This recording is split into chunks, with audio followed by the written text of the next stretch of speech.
अब तो वो सोचते हैं जब तक मोदी जिंदा है उनकी दाल गलने वाली नहीं है।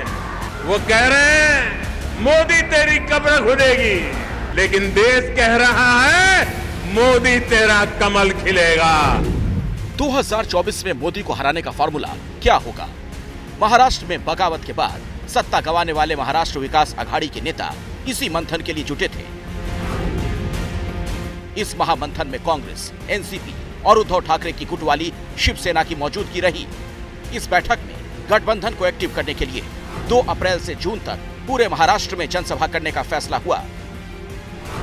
हुआ। महाविकास आघाड़ी के नेता 10 रैलियां करेंगे। ये वो फैसला है जो महाविकास आघाड़ी के नेताओं ने मीडिया के सामने आकर बताया।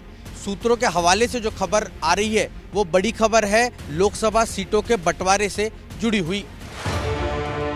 सूत्रों के मुताबिक एमवीए की बैठक में महाराष्ट्र में गठबंधन के बीच 48 सीटों के बंटवारे का फॉर्मूला करीब तय हो गया। सूत्र बताते हैं इस बंटवारे के मुताबिक महाराष्ट्र की 48 में से 21 सीटों पर उद्धव ठाकरे वाली शिवसेना, 19 सीटों पर एनसीपी और 8 सीटों पर कांग्रेस चुनाव लड़ेगी। यही नहीं, मुंबई की 6 में से 4 सीटों पर उद्धव गुट चुनाव लड़ेगा। मुंबई में एनसीपी और कांग्रेस को एक सीट मिलेगी। हालांकि औपचारिक तौर पर कोई भी पार्टी इस सीट शेयरिंग फॉर्मूले को लेकर कुछ बोलने से बच रही है। कम सीटें मिलने से नाराज कांग्रेस तो कह रही है ऐसी कोई बात ही नहीं हुई है। अभी कोई अपना सीट शेयर का कोई डिसाइड नहीं हुआ है, इसके ऊपर कोई चर्चा नहीं हुई है। राज्य और केंद्र सरकार के विरोध में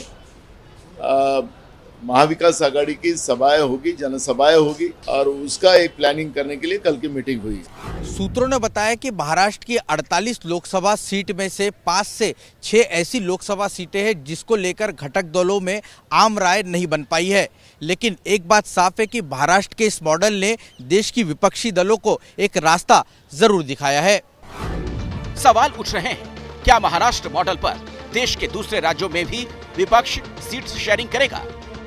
क्या जहां कांग्रेस कमजोर है वहां वो गठबंधन में जूनियर पार्टनर बनेगी? इन सवालों के बीच बड़ा पेंच ये, क्या महाराष्ट्र की तरह दूसरी विपक्षी पार्टियां कांग्रेस के साथ आने को तैयार होंगी? क्योंकि पश्चिम बंगाल में टीएमसी अकेले चुनाव लड़ने की बात कह रही है। यूपी में अखिलेश यादव ने आरएलडी के साथ मिलकर चुनाव लड़ने का ऐलान किया। दिल्ली, पंजाब में आम आदमी पार्टी अकेले चुनाव लड़ेगी। तेलंगाना में केसीआर अकेले चुनाव लड़ेंगे। इसीलिए बीजेपी के खिलाफ विपक्ष का महाराष्ट्र मॉडल वाला फॉर्मूला क्या देश में चलेगा? इसे लेकर सवाल है।